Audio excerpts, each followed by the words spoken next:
उम्मीद करता हूँ स्वस्थ होंगे, मस्त होंगे, तंदुरुस्त होंगे। दोस्तों, आज का यह प्रैक्टिस सेट नंबर 8 है, जिसमें कि कुल 20 प्रश्न है। कुल इसमें जो है 20 प्रश्न है और यह जो है एग्जाम के दृष्टिकोण से काफ़ी ही इम्पोर्टेंट है और इससे जो है क्वेश्चन जो है आने की संभावना पूरी पूरी रहेगी। तो चलिए बिना समय गवाए आज का क्वेश्चन नंबर फर्स्ट शुरू करते हैं। यहाँ पर क्वेश्चन है कि जब विद्यार्थी अपने अनुभवों के आधार पर नई समझ विकसित करता है तो यह दृष्टिकोण को दर्शाता है। ऑप्शन नंबर ए है रचनावादी दृष्टिकोण, बी है व्यवहारवादी दृष्टिकोण, सी है अनुबंधन सिद्धांत, डी है परिपक्वता। तो यहाँ पे ऑप्शन नंबर ए जो है करेक्ट हो जाएगा। यानी कि जब विद्यार्थी अपने अनुभवों के आधार पर नई समझ विकसित करता है तो यह जो है रचनावादी दृष्टिकोण को दर्शाता है।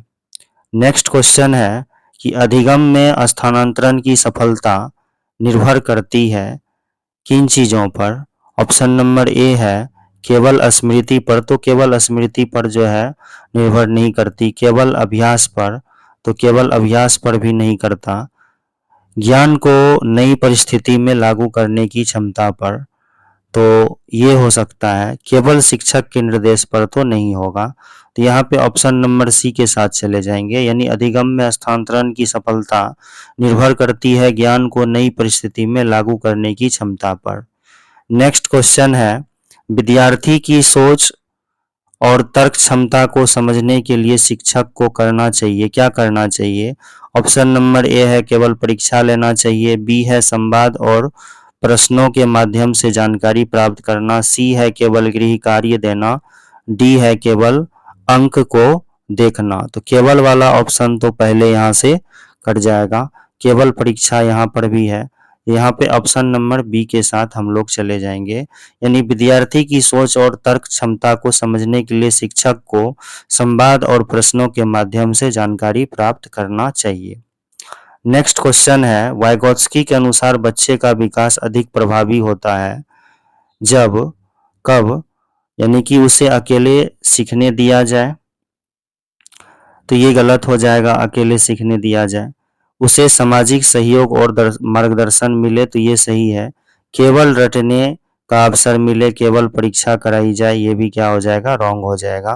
तो यहाँ पे ऑप्शन नंबर बी के साथ चले जाएंगे, यानी कि वाइगोत्स्की के अनुसार बच्चे का विकास जो है अधिक प्रभावी तब होता है जब उसे सामाजिक सहयोग और मार्गदर्शन मिले। चलिए नेक्स्ट क्वेश्चन देखते हैं।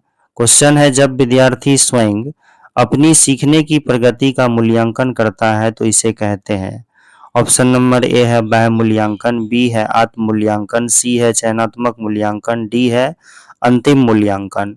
तो यहाँ पे ऑप्शन नंबर बी जो है करेक्ट हो जाएगा, यानी जब विद्यार्थी स्वयं अपनी सीखने की प्रगति का मूल्यांकन करता है तो उसे जो है आत्म मूल्यांकन कहा जाता है।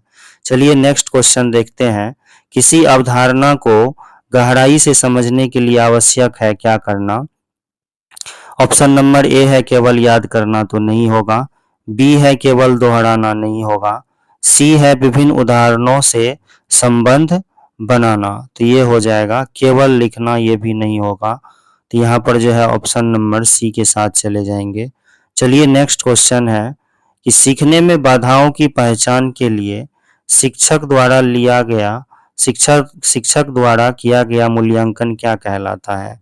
ऑप्शन नंबर ए है निदानात्मक मूल्यांकन, बी है योगात्मक मूल्यांकन, सी है चयन परीक्षा, डी है अंतिम परीक्षा।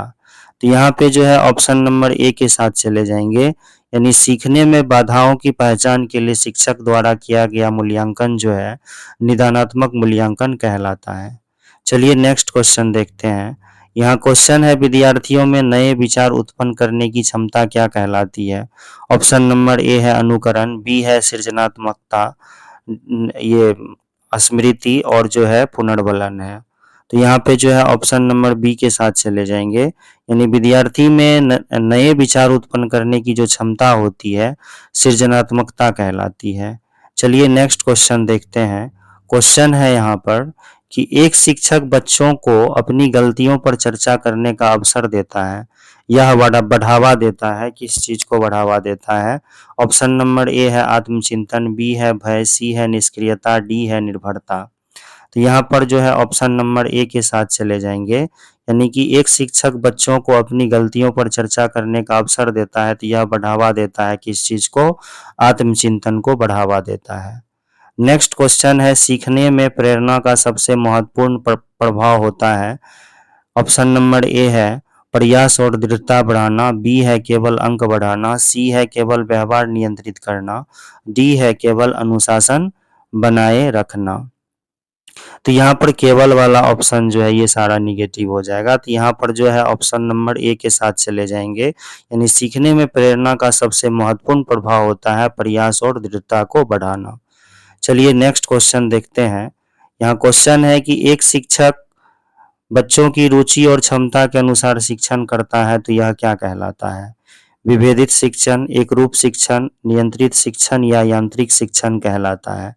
तो यहाँ पे ऑप्शन नंबर ए के साथ चले जाएंगे, यानी कि जब शिक्षक बच्चों की रुचि और क्षमता के अनुसार शिक्षण करता है ना, तो यह जो है विभेदित शिक्षक के अंतर्गत आ जाता है। चलिए नेक्स्ट क्वेश्चन देखते हैं। बच्चा सक्रिय रूप से ज्ञान का निर्माण करता है, यह विचार किससे संबंधित है? ऑप्शन नंबर ए है व्यवहारवाद, बी है रचनावाद, सी है अनुबंधनवाद, डी है परिपक्वता। तो यहाँ पर जो है ऑप्शन नंबर बी के साथ चले जाएंगे, यानी कि क्या हो जाएगा, रचनावाद हो जाएगा। यानी बच्चा सक्रिय रूप से ज्ञान का निर्माण करता है, यह विचार जो है रचनावाद से संबंधित है। नेक्स्ट क्वेश्चन है आत्म प्रभावकारिता, यानी कि सेल्फ एफिशिएंसी से क्या तात्पर्य है? ऑप्शन नंबर ए है अपनी क्षमता पर विश्वास, बी है दूसरों की नकल करना, सी है केवल पुरस्कार प्राप्त करना, डी है केवल अंक प्राप्त करना। तो यहाँ पे ऑप्शन नंबर ए के साथ चले जाएंगे, यानी कि आत्म प्रभावकारिता से यह तात्पर्य है कि अपनी क्षमता पर विश्वास रखना। नेक्स्ट क्वेश्चन है शिक्षक द्वारा दिया गया अस्थायी सहयोग क्या कहलाता है? ऑप्शन नंबर ए है पुनर्बलन, बी है स्कैफोल्डिंग, सी है अनुकरण, डी है मूल्यांकन। तो यहाँ पर ऑप्शन नंबर बी के साथ चले जाएंगे, यानी शिक्षक द्वारा दिया गया अस्थायी सहयोग जो है यानी स्कैफोल्डिंग कहलाती है। नेक्स्ट क्वेश्चन है कि आलोचनात्मक चिंतन विकसित करने के लिए शिक्षक को क्या करना चाहिए? खुले और विचारात्मक प्रश्न पूछने चाहिए, बी है केवल तथ्य याद करने चाहिए, सी है नोट्स लिखवाने चाहिए, डी है गलत उत्तरों को रोकना चाहिए। यानी आलोचनात्मक चिंतन विकसित करने के लिए जो है शिक्षक को क्या करना चाहिए? तो के खुले और यानी विचारात्मक प्रश्न पूछना चाहिए। चलिए नेक्स्ट क्वेश्चन देखते हैं। क्वेश्चन है सीखने में भावनाओं का प्रभाव होता है क्योंकि ऑप्शन नंबर ए है वे ध्यान और प्रेरणा को प्रभावित करती है, बी है उसका कोई प्रभाव नहीं होता, सी है वे केवल खेल उपयोगी है, सी है डी है वे सीखने को रोकती है। तो यहाँ पर जो है ऑप्शन नंबर ए के साथ चले जाएंगे, यानी सीखने में भावनाओं का प्रभाव होता है क्योंकि वे ध्यान और प्रेरणा को प्रभावित करती है। चलिए नेक्स्ट क्वेश्चन देखते हैं। सहयोगात्मक अधिगम में विद्यार्थी क्या करता है? ऑप्शन नंबर ए एक दूसरे से सीखते हैं, बी है केवल शिक्षक से सीखते हैं, सी है केवल याद करते हैं, डी है अकेले कार्य करते हैं। तो यहाँ पर ऑप्शन नंबर ए करेक्ट हो जाएगा, यानी सहयोगात्मक अधिगम में विद्यार्थी एक दूसरे से सीखते हैं। नेक्स्ट क्वेश्चन है निर्माणात्मक मूल्यांकन का उद्देश्य है।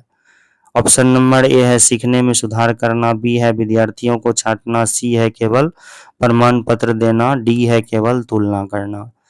तो यहाँ पर जो है ऑप्शन नंबर ए के साथ चले जाएंगे, यानी निर्माणात्मक मूल्यांकन का उद्देश्य होता है सीखने में सुधार करना। नेक्स्ट क्वेश्चन है समावेशी शिक्षा में शिक्षक को क्या करना चाहिए? सभी विद्यार्थियों को की आवश्यकताओं को ध्यान में रखना चाहिए, केवल तेज बच्चों पर ध्यान देना चाहिए, कमजोर बच्चों को अलग कर देना चाहिए, एक ही विधि जो है अपनानी चाहिए। तो यहाँ पर ऑप्शन नंबर ए के साथ चले जाएंगे, यानी समावेशी शिक्षा में जो है शिक्षक को सभी विद्यार्थियों की आवश्यकताओं को ध्यान में रखना चाहिए। नेक्स्ट एंड लास्ट क्वेश्चन है प्रभावी अधिगम की पहचान है।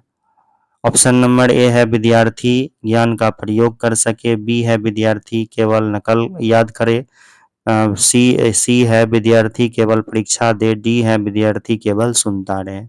तो ये क्वेश्चन जो है होमवर्क के लिए है, आप लोग इसका आंसर कमेंट बॉक्स में ज़रूर बताइएगा और आपको यह वीडियो कैसा लगा वो भी बताइए। Thanks for watching this video. ऐसे ही और वीडियो देखने के लिए हमारे चैनल को सब्सक्राइब करें, वीडियो को लाइक और शेयर करें। Thank you, have a good day.